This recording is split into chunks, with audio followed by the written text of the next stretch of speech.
Oke, di sini saya sudah di tugasnya ya, tugas 2. Di sini kita diminta untuk mendownload dataset yang sudah disediakan melalui link Google Drive ini. Nah, ini. Nanti hasilnya akan menjadi seperti ini. Ini datanya sampai 498 ya ini. Nanti ketika sudah selesai download, bentuknya akan jadi seperti ini dalam bentuk CSV file. Lalu kita diminta untuk menginstal paket berikut jika belum terinstall ya. Kita bisa copy aja, lalu kita install di sini juga bisa. Tadi saya install satu persatu ya.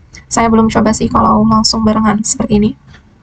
Setelah terinstall, kita load paketnya menggunakan fungsi library ini ya. Kita bisa panggil satu persatu. Atau sekaligus, saya tidak tahu sih kalau sekaligus bisa atau enggak. Tadi saya tes satu persatu. Tapi karena saya sudah mencobanya, jadi saya tidak akan menemukannya lagi.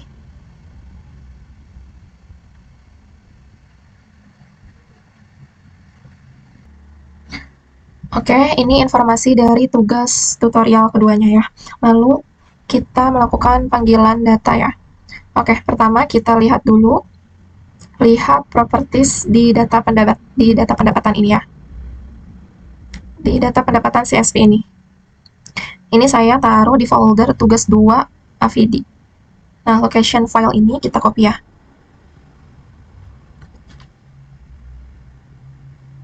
Untuk pemanggilan data.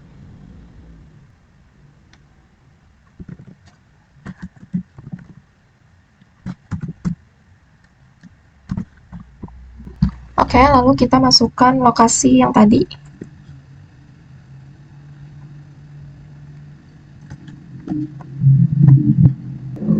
Oke, karena ini kurungnya seperti ini ya.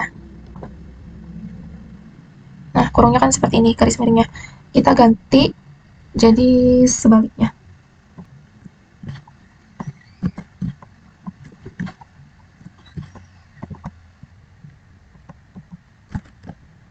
Lalu kita tambahkan nama datanya ya.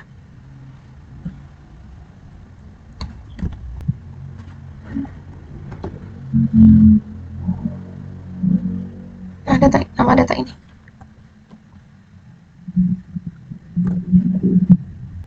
Lalu kita tambahkan CSV.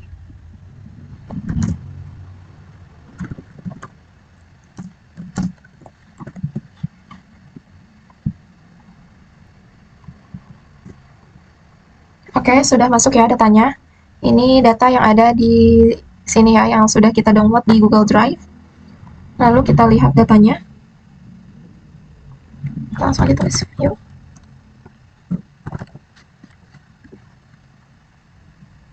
Ya, ini adalah datanya ya. Ada 498 ya, sesuai sama yang ada di Google Drive di sini. Oke, setelah itu kita langsung cek di soalnya ya. Soal A, di sini diperintah, di sini ada 5 poin ya. Ada A, B, C, D, dan E. Dan di sini kita diminta untuk menginterpretasikan dari soal A sampai D, maaf, dan yang E ini divisualisasikan saja ya. Oke, untuk yang A, gunakan plot histogram untuk cek apakah variabel terikat berdistribusi normal atau tidak. Jelaskan interpretasi histogram tersebut. Oke, di sini saya akan beri tanda ya. Beri tanda A untuk poin A.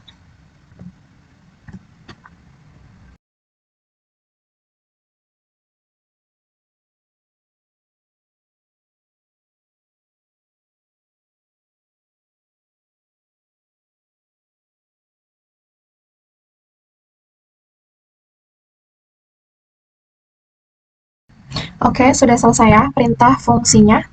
Tinggal kita enter aja. Oke, ini adalah histogram kebahagiaannya ya, sesuai dengan perintah poin dari yang A. Oke, jadi ini adalah perintah fungsi dari histogram. Dan simbol ini menandakan kita mengambil isi dari kebahagiaan ini ya. Dari data frame, data ini. Datanya ini ya semua.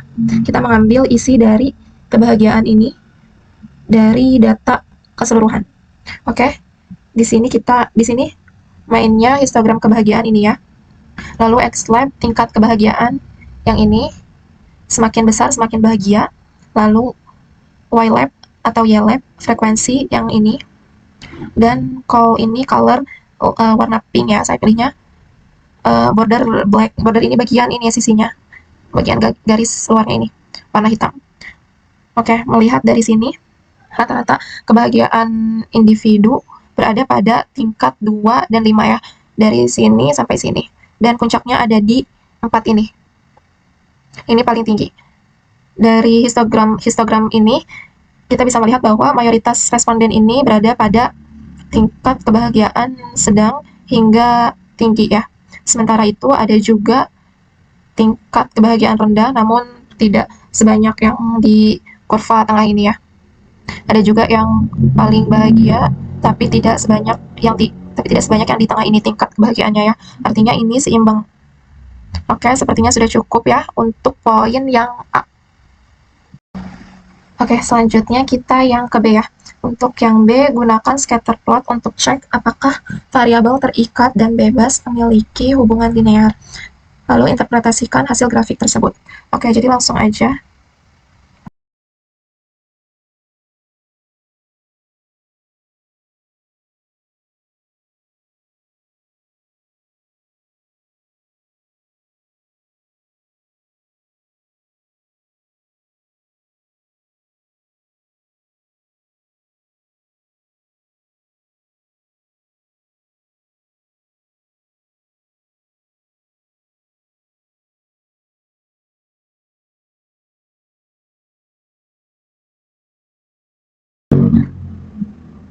Oke, ini adalah hasilnya ya. Scatter plot hubungan pendapatan dan kebahagiaan.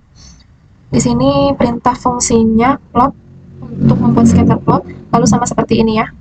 Kita mengambil data isi dari pendapatan data frame data, begitupun dengan kebahagiaan. Ini lalu scatter plot, ini judul di atasnya, X lab pendapatan ini ya.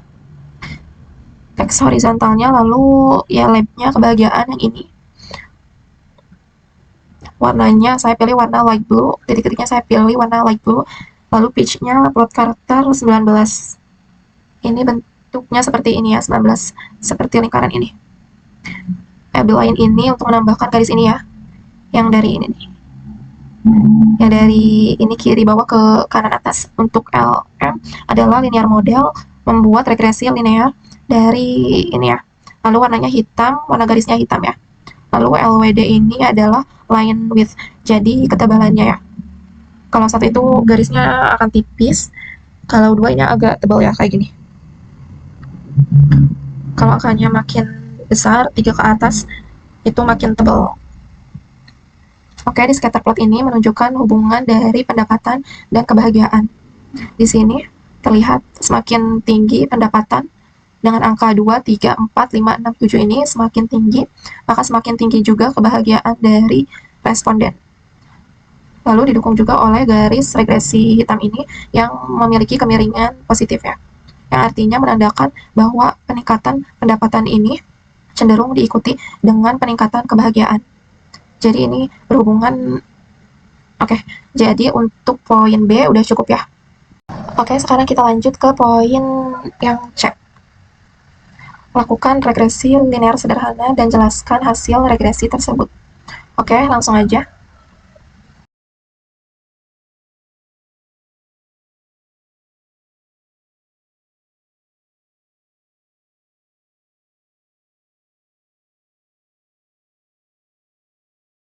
Oke, ini adalah hasilnya ya. Untuk yang C, regresi linear sederhana, ini adalah perintahnya. Yang ini. Oke, dari hasil regresi ini sebenarnya poin penjelasannya sama dengan scatter plot yang ini ya. Jadi intinya semakin tinggi pendapatan maka semakin tinggi juga kebahagiaan. Lalu dilihat dari variabel pendapatan ini dan juga p-value ini, yang artinya pengaruhnya sangat signifikan ya secara statistik. Oke, lalu nilai R square ini 0,7452, ini menandakan bahwa mode menjelaskan mampu menjelaskan 74,52% variasi kebahagiaan berdasarkan pendapatannya, yang artinya menunjukkan hubungan yang kuat. Oke, sepertinya sudah cukup ya untuk poin C ini. Sekarang kita lanjut ke poin yang D. Gunakan perintah plot nama variabel regresi kalian untuk cek homoskedastisitas, lalu interpretasikan hasil plot. Oke, ini menggunakan perintah par.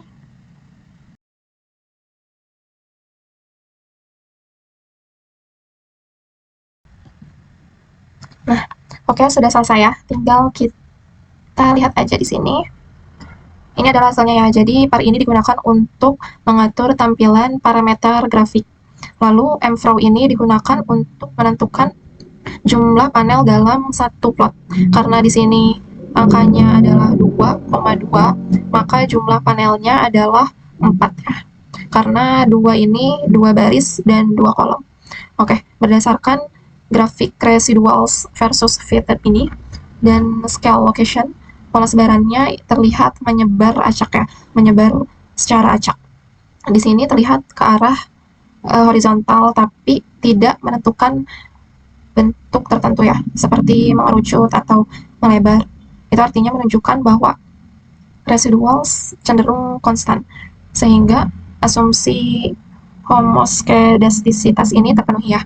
Dan mode regresi ini tidak menunjukkan adanya masalah heteroskedastisitas ya, sehingga hasil estimasi model dikatakan reliable untuk digunakan dalam analisis. Oke, sepertinya sudah cukup ya untuk poin E ini. Untuk poin D, maaf. Oke, sekarang kita lanjut ke poin yang E. Visualisasikan hasil regresi menggunakan grafik dengan langkah-langkah berikut. Oke, jadi kita tandain dulu. E.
Oke, sudah cukup ya, sudah selesai untuk soal ini. Oke, di sini kita diminta plot data points pada grafik ya. Yang ini ya, plot data points. Lalu tambahkan garis regresi linear pada data yang sudah diplot. Ini ya, garis regresi linear ke arah cenderung positif. Lalu tambah persamaan untuk garis linear. Ini ada di sini ya. Mana, bentar. Itu ada di sini. EQ paste dan linearnya ada ini. Ya, sama dengan 0,209 ditambah 0,712x. Itu adalah persamaan garis linearnya ya. Lalu beri judul dan label yang sesuai untuk sumbu X dan Y. Ini ya untuk sumbu X dan sumbu Y. Sumbu X ini pendapatan dan sumbu Y-nya kebahagiaan. Oke, jadi itu saja yang bisa saya sampaikan karena kita sudah mengerjakan tugas kedua dari poin A sampai E. Kurang lebihnya saya mohon maaf jika ada kesalahan atau kekurangan dalam pengerjaan dan penjelasan saya. Terima kasih.